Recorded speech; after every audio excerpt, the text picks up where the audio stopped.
Perkenalkan, kami dari kelompok 1 yang beranggotakan saya Franciscus. Saya Jocelyn. Saya Jeffreyson. Dan saya Jacqueline. Nah, pada kali ini kami akan menjelaskan mengenai tugas PSAS kami yang tentang penyerapan karbon. Nah, sekarang saya akan menjelaskan tugas akhir PSAS fisika kami, yaitu laporan hasil pengukuran dan analisis jejak karbon di kelas 10A sampai 10C. Nah, ada bagian satu yaitu pendahuluan. Yang pertama adalah latar belakang. Jadi, latar belakangnya itu isu pemanasan global dan perubahan iklim semakin menjadi perhatian dunia. Kedua fenomena ini memberikan efek terhadap kehidupan manusia, seperti mencairnya es di kutub, naiknya permukaan air laut, meningkatnya suhu bumi, dan perubahan pola cuaca yang ekstrim. Nah, penyebab utamanya itu adalah peningkatan emisi gas rumah kaca, khususnya untuk karbon dioksida atau CO2. Nah, CO2 ini berasal dari pembakaran bahan bakar fosil, aktivitas industri dan pertanian, aktivitas sehari-hari manusia. Nah, tapi aktivitas sederhana itu juga dapat menyumbang emisi karbon. Misalnya, konsumsi makanan, penggunaan transportasi untuk berpergian seperti untuk ke sekolah, pemakaian alat elektronik, konsumsi listrik yang berlebihan. Nah, oleh karena itu, penting bagi kita untuk memahami konsep jejak karbon. Jejak karbon adalah total emisi gas rumah kaca, terutama CO2, yang dihasilkan langsung atau tidak langsung oleh individu, kelompok. Nah, mengukur jejak karbon dari aktivitas harian, termasuk di kelas, itu membantu menyadari kontribusi kita terhadap perubahan iklim. Langkah sederhana yang dapat kita lakukan itu contohnya seperti menghemat penggunaan listrik di kelas. Nah, segitu saja. Kemudian sekarang kita akan ke tujuan. Tujuan kami adalah mengukur jejak karbon yang dihasilkan dari kegiatan di kelas, menganalisis sumber utama emisi karbon, memberikan rekomendasi untuk mengurangi jejak karbon, dan meningkatkan kesadaran siswa dan guru terhadap pentingnya menjaga lingkungan. Kemudian metodologinya adalah dilakukan observasi dan wawancara terhadap aktivitas siswa dan guru di dalam kelas. Data yang dikumpulkan itu meliputi konsumsi energi listrik dari kelas 10A sampai 10C. Kemudian perhitungan emisi karbon ini dilakukan dengan mengacu pada faktor emisi standar dari berbagai sumber, seperti dari proyektor, lampu, dan kipas angin. Kemudian untuk penggunaan listrik PLN, faktor emisinya itu 0,85 kilo karbon dioksida per kWh. Sekarang saya akan menjelaskan bab 3, yaitu hasil pengukuran.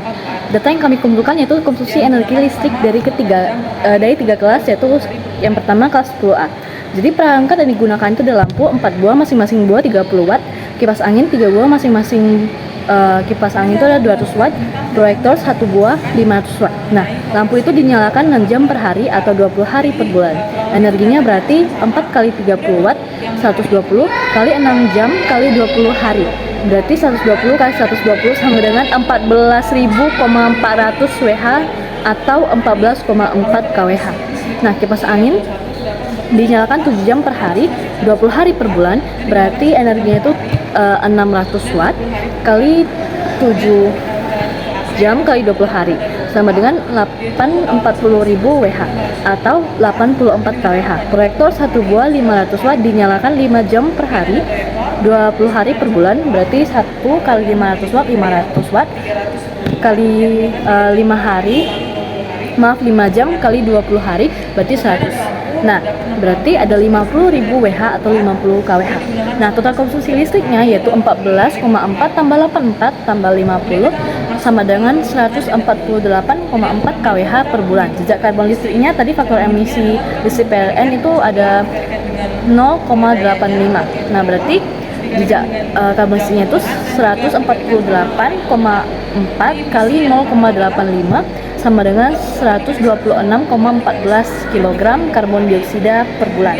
Nah, kelas 10B juga sama, lampu 4 buah, 30 watt masing-masing, kipas angin 3 buah, 200 watt masing-masing, dan proyektor 500 watt. Nah, lampu itu dinyalakan 5,4 jam per hari, 20 hari per bulan, yang berarti itu energinya 4 kali 30 watt kali 5,4 kali 20 berarti 12.960 Wh atau 12,9 kWh. Nah, kipas angin ada dinyalakan 9 jam per hari dan 20 hari per bulan. Berarti energinya 3 buah kali 200 watt berarti 600 watt dan kali 9 jam kali 20 hari. Nah, berarti 108.000 Wh. atau 108 kWh. Nah, proyektor satu buah aja 500 watt dinyalakan 2 jam 10 menit per hari dan 20 hari per bulan, berarti energinya itu 500 watt kali 2,1 kali 20 sama dengan 21.000 Wh atau 21 kWh. Total konsumsi listriknya berarti 12,9 tambah 108 tambah 21 sama dengan 141,9 kWh per bulan. Nah, jejak karbon listriknya berarti 141,9 kali 0,85 faktor emisi tadi berarti sama dengan 120,615 kg karbon dioksida per bulan. Nah, kelas 10C, perangkat yang digunakan itu sama juga, lampu 4 buah 30 watt masing-masing, kipas angin 3 buah 200 watt masing-masing, proyektor 1 buah 500 watt. Nah, lampu itu dinyalakan 12 jam per hari atau 20 hari per bulan. Kemudian energinya berarti 4 buah kali 30 watt 120 watt, 12 jam kali 20 hari. Berarti 120 kali 12 kali 20 sama dengan 28.800 Wh atau 28,8 kWh. Kipas angin dinyalakan 10 jam per hari 20 hari per bulan. Energinya berarti 600 watt kali 200 berarti sama dengan 120.000 Wh atau 120 kWh. Proyektornya dinyalakan 3 jam 30 menit per hari 20 hari per bulan. Energi sama dengan 500 watt kali 3,3 kali 20 sama dengan 33.000 Wh atau 33 kWh. Nah, total konsumsi listriknya itu ada 28,8 tambah 120 tambah 33 sama dengan 181,8 kWh per bulan. Nah, berarti jejak karbon listriknya itu adalah 181,8 kali 0,85 yang tadi faktor emisinya itu lalu listrik PLN lalu berarti sama dengan 154,53 kg karbon dioksida per bulan. Pada saat ini saya akan menjelaskan bab 4, bab 5, dan juga bab 6.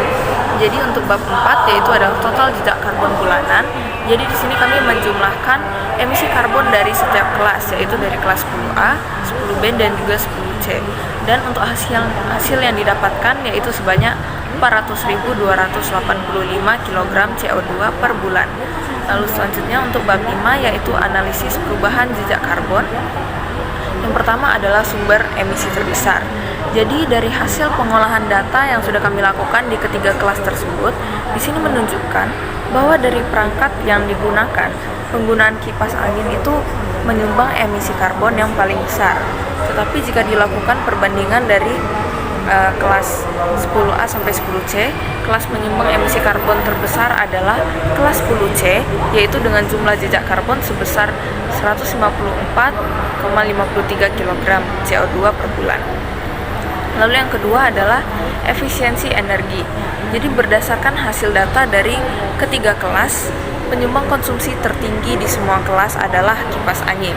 Dan jika dilakukan perbandingan dari ketiga kelas, paling efisien adalah kelas 10B dengan total konsumsi yaitu hanya 141,9 kWh per bulan.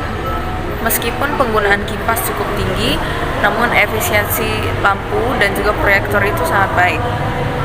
Lalu untuk konsumsi energi tertinggi itu dimiliki oleh kelas 10C, yaitu dengan sebesar 181,8 kWh per bulan, terutama karena mereka menggunakan lampu dan kipas yang sangat lama.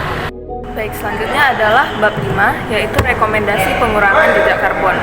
Jadi, untuk kelas 10A, yang pertama adalah mematikan proyektor saat tidak dipakai.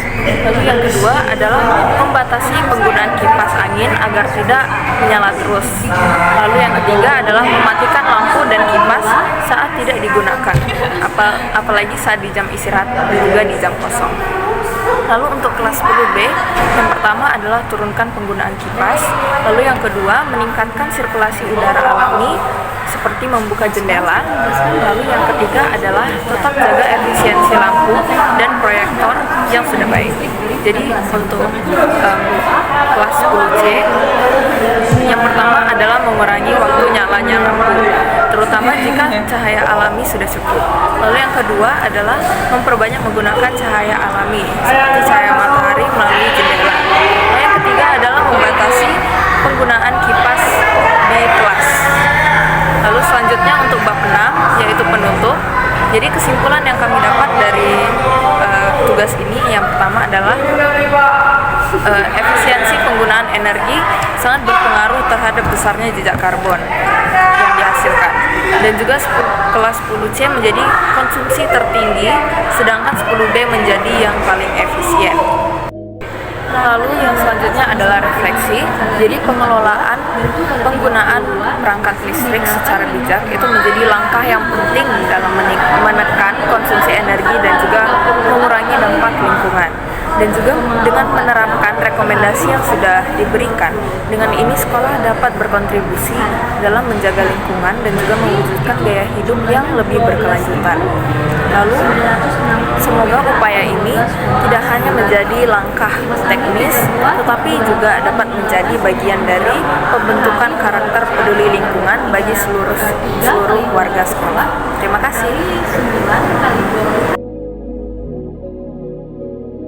Akan melanjutkan menjelaskan mengenai perhitungan emisi karbon dari kendaraan yang dimulai dengan saya menjelaskan apa sih itu reaksi pembakaran.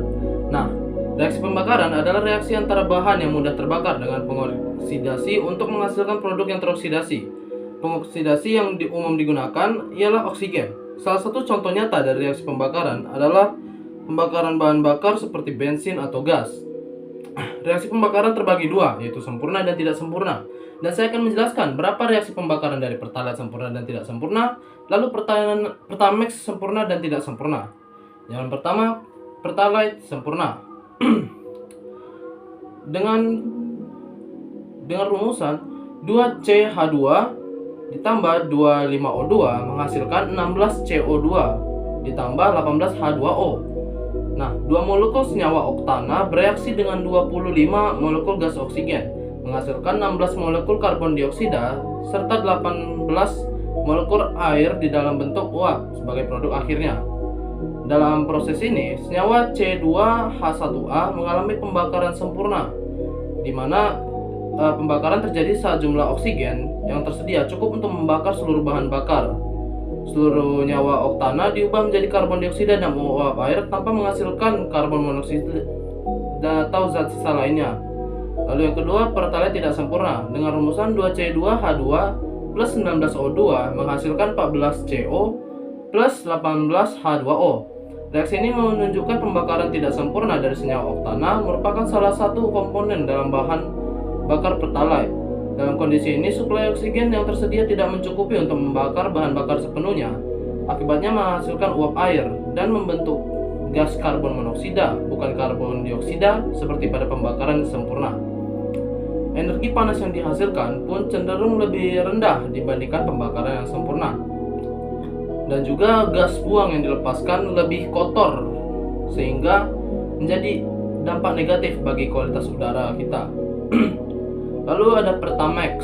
Yang pertama adalah Pertamax sempurna dengan rumus CH24 15O2 menghasilkan 10CO2 plus 12H2O. Persamaan ini menjelaskan bahwa 1 mol senyawa Pertamax bereaksi dengan 15 mol gas oksigen menghasilkan 10 mol karbon dioksida dan 12 mol air. Reaksi ini merupakan contoh dari pembakaran sempurna, yaitu proses di mana bahan bakar terbakar sepenuhnya karena ketersediaan oksigen yang memadai.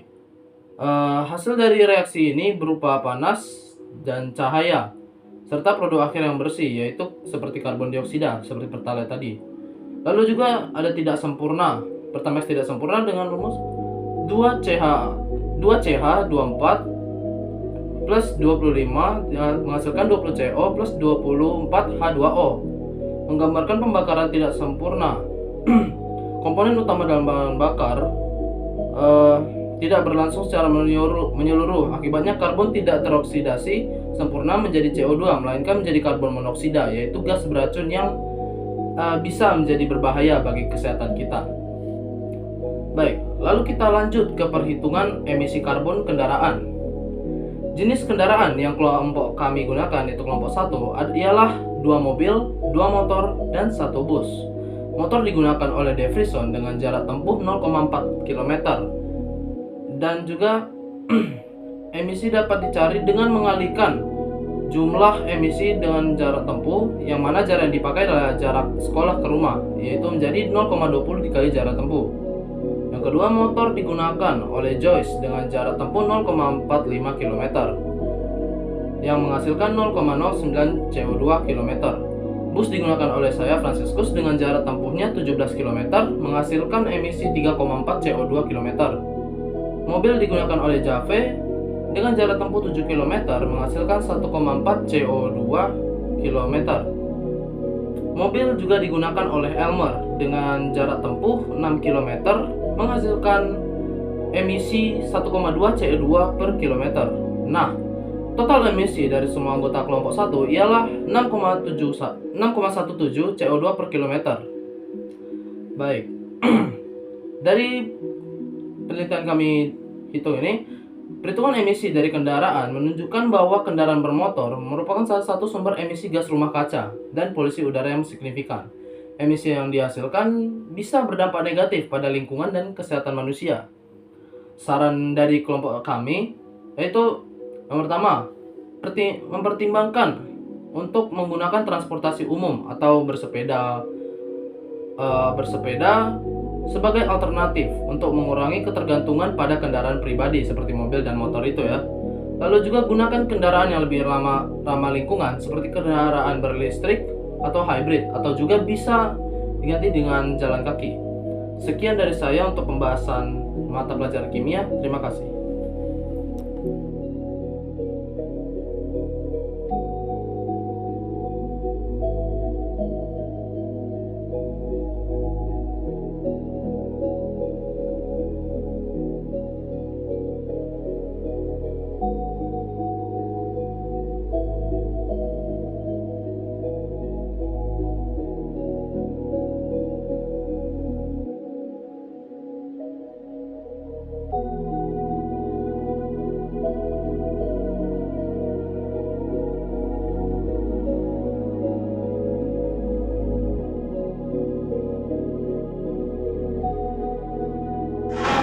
Oke, saya akan menjelaskan mengenai jumlah serapan karbon dari pohon-pohon yang ada di SMAK Yosudarso. Tujuannya itu untuk menghitung total serapan CO2 di area lapangan hijau SMAK Yosudarso. Rumus untuk menghitungnya itu, yang pertama itu rumus untuk menghitung biomasa pohon. AGB sama dengan 0,25 kali P kali D kuadrat kali H. AGB itu biomasa di atas permukaan tanah. P itu kerapatan kayu, D itu diameter batang pohonnya, dan H itu tinggi pohonnya. Yang kedua itu rumus konvensi biomasa ke karbon, yaitu 50% biomasa adalah karbon. Jadi C sama dengan 0,5 kali AGB. AGB biomasa di atas permukaan tanah. Yang ketiga itu rumus konversi karbon ke tanah yang diserap. Ya, rumusnya itu CO2 sama dengan C kali 44 per 12. Lalu yang terakhir itu rumus estimasi penyerapan CO2 per tahun. Rumusnya itu CO2 per T. T itu sama dengan umur pohon. Dalam bagian ini, saya akan membahas tentang hasil CO2 yang telah diserap oleh pohon-pohon yang kami sudah perhitungkan pada data yang kita peroleh. Pertama, pada pohon nangka terdapat 16,515 kg CO2 per tahun. Lalu pada pohon mangga ada 24,624 kg per tahun. Pohon jambu terdapat 158,6741182 kg per tahun. Lalu pohon mangga kedua terdapat 25,5510429 kg per tahun. Pohon mangga ketiga terdapat 51,747 kg per tahun. Pohon mangga keempat terdapat 15,7982013 kg per tahun. Lalu ada pohon ketapang di mana diperoleh 14,49084512 kg per tahun. Lalu ada pohon mangga kelima terdapat 26,424 kg per tahun. Ada pohon beringin yang terdapat 57,90571875 kg per tahun. Ada pohon mangga ke-6 yaitu terdapat 19,4236218 kg per tahun. Lalu ada bambu yang pertama, yaitu terdapat 4.968,2625 kg per tahun. Ada pohon sawarudin yang terdapat 9.936,525 kg per tahun. Ada pohon pisang pertama terdapat 9 kg, 130,519 per tahun. Pohon pisang kedua terdapat 2,441,178,304 kg per tahun. Lalu ada pohon pisang keempat, yaitu terdapat 125,1433 kg per tahun, dan pohon pisang kelima yang terdapat 65,3993 kg per tahun, dan pohon mangga ketujuh terdapat 47,01591125 kg per tahun. Lalu ada pohon nangka yang terdapat 52,848 kg per tahun. Lalu ada pohon bambu kedua yang terdapat 52,848 kg per tahun. Bambu kedua terdapat 43,0078125 per tahun. Bambu keempat terdapat 52,848 kg per tahun. Bambu kelima terdapat 57,2138 per tahun. Bambu keenam terdapat 43,0725. Bambu ke-8 terdapat 52,848 kg per tahun. Baru pohon ke-9 terdapat 37,2138 kg per tahun. Nah, kesimpulan yang saya dapatkan pada presentasi hari ini itu dari hasil penelitian yang kita dapat lakukan, kita dapat mengetahui bahwa pohon-pohon di taman hijau telah menyerap dan merubahkan jejak karbon sebanyak 6.324,92875 kg CO2 menjadi oksigen setiap tahun. Refleksi yang kita dapatkan hari ini itu bahwa pohon-pohon di sekitar kita merupakan faktor yang sangat besar kita dapat menghirup udara bersih di sekitar kita. Dan saran saya itu bahwa kita harus menanam lebih banyak pohon untuk menghasilkan lingkungan yang lebih sehat. Sekian dari kami, terima kasih. Nah, dari data karbon yang telah kami kumpulkan bersama dengan kelompok lain, ditemukan pula data-data berikut, yaitu yang pertama ada total kimia per tahun itu sebesar 19.142,4 kg karbon dioksida. Nah, kemudian ada total fisika per tahun juga, yaitu sebesar 74.992,524. Lalu ada total biologi per tahun 11.240,01709 kg karbon dioksida. Nah, jadi emisi nasional yang telah kami temukan di satu sumber itu sebesar 674,5 juta ton. Nah, berarti total karbon di SMA Katolik Sudarso Batam ini adalah total fisika ditambah dengan total kimia, kemudian dikurang dengan total biologi. Berarti kami dapatkan hasilnya adalah 82.894,90691 kg karbon dioksida per tahun. Nah, jadi untuk mengetahui berapa karbon yang telah disumbangkan oleh SMA Sudarso Batam di Indonesia, itu kita perlu mencari tahu dengan total karbon di SMA Sudarso tadi dibagi dengan total karbon Indonesia kali 100%. Nah, berarti 82.894,90691 bagi 674,5 ton tadi, lalu kali 100%, berarti hasilnya adalah 0,00000 1,2,3%. Nah, kesimpulannya dari penelitian ini kita mengetahui bahwa sekolah SMA Katolik Yesuda Sobata menyumbang karbon sebanyak 0,0000123%. Jadi, dari mana sih kami mendapatkan data emisi nasional itu?